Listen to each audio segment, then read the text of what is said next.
Zacznę od pytania. Najbogatsze państwo na świecie to?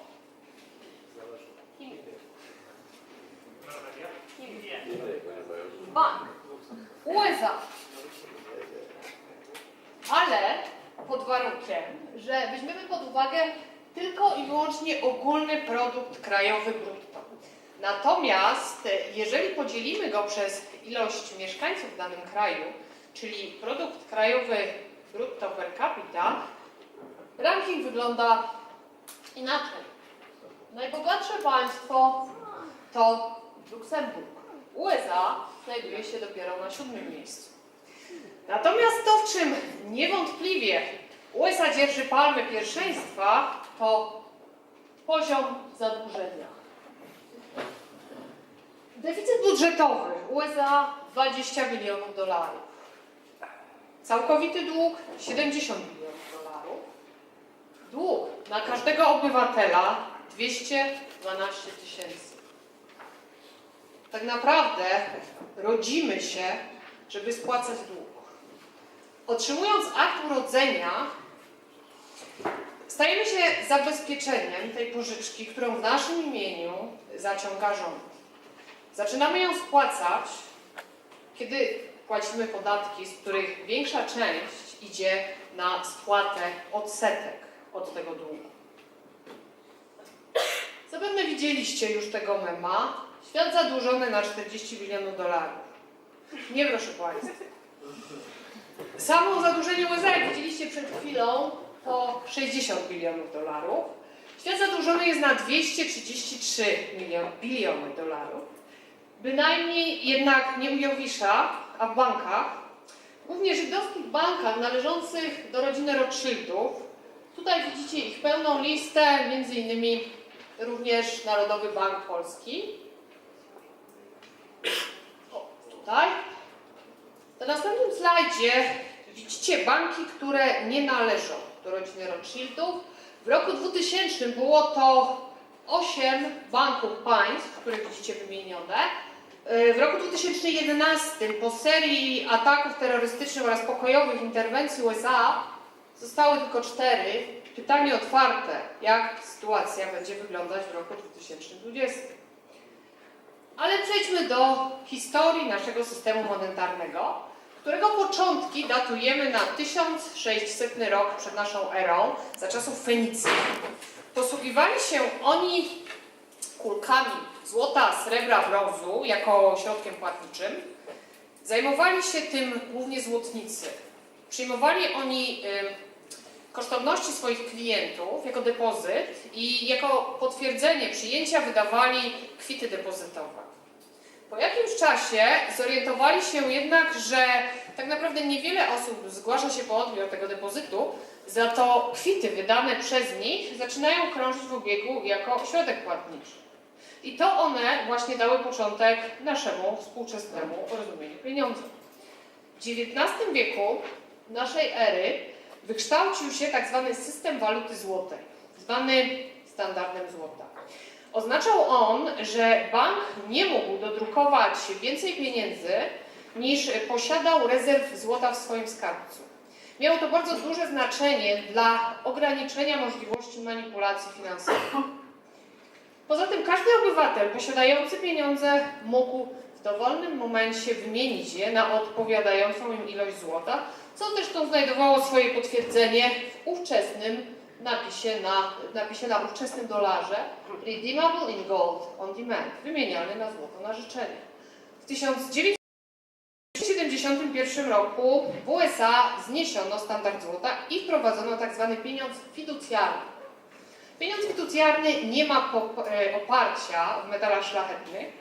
Tak naprawdę nie ma on oparcia w niczym, jest tworzony z niczego i opiera się tylko i wyłącznie na zaufaniu i waszej wierze w to, że ma on jakąkolwiek wartość. Czy to przypadek, że na dzisiejszym dolarze zamiast Redeemable in Gold on Demand znajduje się ten oto napis, odwołujący się bezpośrednio do wiary. O ile za czasów standardu złota każdy obywatel posiadający pieniądze, jakiekolwiek pieniądze, był posiadaczem pewnej ilości złota, o tyle dzisiaj każdy z nas jest posiadaczem pewnej ilości długu. Dług służy kreacji pieniądza. Jednak dodrukowanie banknotów nie zwiększa bogactwa kraju. Od tego nie przybywa dóbr, kraj nie staje się bardziej zasobny. Ale skoro ja dodrukuję sobie pieniądze, stanę się przecież bogatsza, będę mogła za to więcej kupić. Jak w takim razie, skoro bogactwo nie przybyło, jednak ktoś stał się bogatszy? Oznacza to tyle, że jego bogactwo zostało uzyskane kosztem straty kogoś innego. I tak właśnie działa ten system. Dodruk pieniędzy powoduje spadek wartości pieniędzy już istniejących w obiegu, co z kolei nakręca spiralę długów. Im więcej dodrukowanych pieniędzy, mniejsza wartość naszej pracy, na mniej rzeczy jesteśmy w stanie sobie pozwolić i tym bardziej jesteśmy zmuszeni do zaciągania kolejnych długów i pożyczek, które z kolei nakręcają tą spiralę. Tak naprawdę jest to jedno wielkie oszustwo, w którym wszyscy bierzemy udział. Jesteśmy w to bezpośrednio zaangażowani. Idąc do banku i podpisując umowę pożyczkową, to my własnoręcznie zgadzamy się na zlecenie tego banku dodrukować i wprowadzić do obiegu nowe pieniądze. Zgodnie z zasadami ekonomii, kwit depozytowy zwrócony powinien przecież zostać zniszczony. Jednak nic takiego się nie dzieje. Bank zwrócone przez nas pieniądze wprowadza powtórnie do obiegu. Jak zazwyczaj reagujemy kiedy uświadomimy sobie, w jaki sposób działa ten system? Zazwyczaj reakcja wygląda następująco. No tak, to rzeczywiście jest złe. No ale przecież świat już jest tak, jak jest, a poza tym ja jako jednostka przecież nie mogę niczego zrobić. I to jest błąd. Jednostki tworzą system, jednostki mogą je zmienić. Oczywiście nie działając samodzielnie, ale w grupie jako społeczeństwo. Władza leży w rękach jednostek. Jedynym warunkiem tego, żeby mogły jej użyć, jest uświadomienie tego. Dziękuję.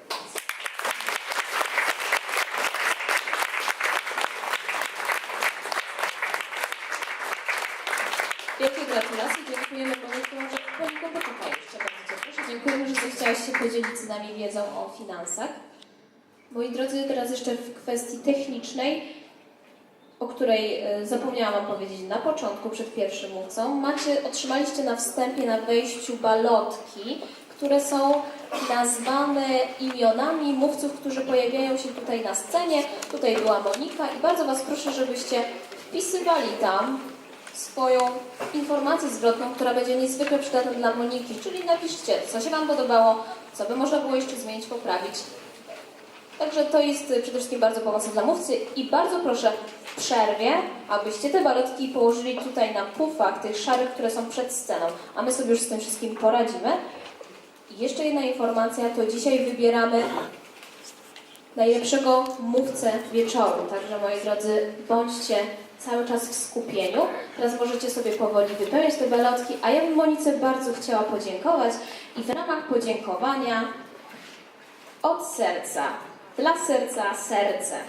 Proszę Moniko, coś słodkiego, dziękujemy i jeszcze raz wielkie brawa dla Moniki.